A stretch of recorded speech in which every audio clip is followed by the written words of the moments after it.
stop pushing. I can't take this anymore. The concert venue is packed tight. A man behind me keeps pressing into my backside. I'm wearing a mini skirt today with a thong underneath, and it only makes the situation worse. He lifts my skirt and presses himself against my hips. As the atmosphere heats up, someone in front of me slams into me, and I stumble back a step. My body stiffens as I feel like something just slid inside me. My name was Mandy Cox, and I was a diehard fangirl. I wanted a celebrity to notice me, so I dressed for attention.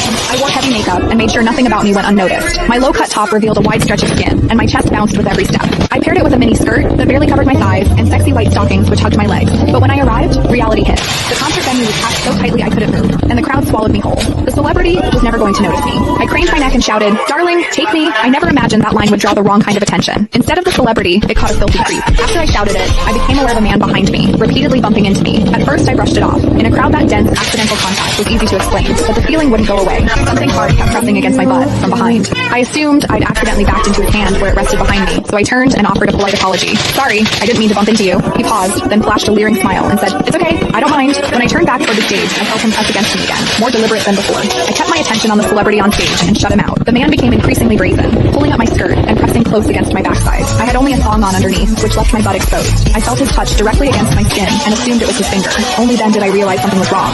The pressure was warm and solid in a way a finger could never be. My mind lurched as the truth hit me. In the 20 years of my life, this was the first time a man had ever molested me. Fear surged through me, sharp and overwhelming, and my body reacted with an instinct to flee, but there was no way to move. The concert floor was packed wall to wall, leaving me stuck where I stood. I drew myself tight, bracing as if tension alone could keep the fear out. As I did, my hips closed around the man's so-called finger, trapping it between my cheeks. An unfamiliar sensation followed, and warmth rose to my face. What confused me was that I didn't recoil from it. There was a muted comfort to it, and against my will, it sparked a faint sense of expectation. The man behind me seemed to take it as a signal. He moved in closer, repeating the motion until the intrusion was unmistakable. I had lived a sheltered life as a college student, and now I was being toyed with by a stranger while surrounded by people. Shame surged within me without warning. I felt the urge to sob, but my throat closed, and my voice deserted me. Worse still, the pressure forced my thong inward and sent a restless, trickling discomfort through my body that wouldn't fade. A quiet, involuntary sound escaped me, and the embarrassment followed instantly. I gathered myself and strained to suppress it, holding it down until my throat tightened. The blaring music and the screams around me drowned everything out. With every eye fixed on the stage, no one was aware of what was happening to me. At the same time,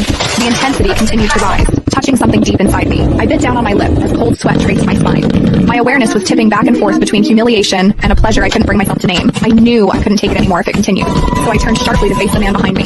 "Please, stop pushing. I can't take this anymore." When I finished speaking, the man leaned toward me and whispered in my ear, "Is it exciting, the way I'm pushing against you?" The shame was overwhelming, and I was on the verge of crying. I'm a virgin. I've never done that kind of thing. Please, let me go. He didn't stop. Instead, his gaze burned deeper as he seized my waist, the pressure growing stronger. "You're really a virgin? Then let me show you what it feels like to be a..."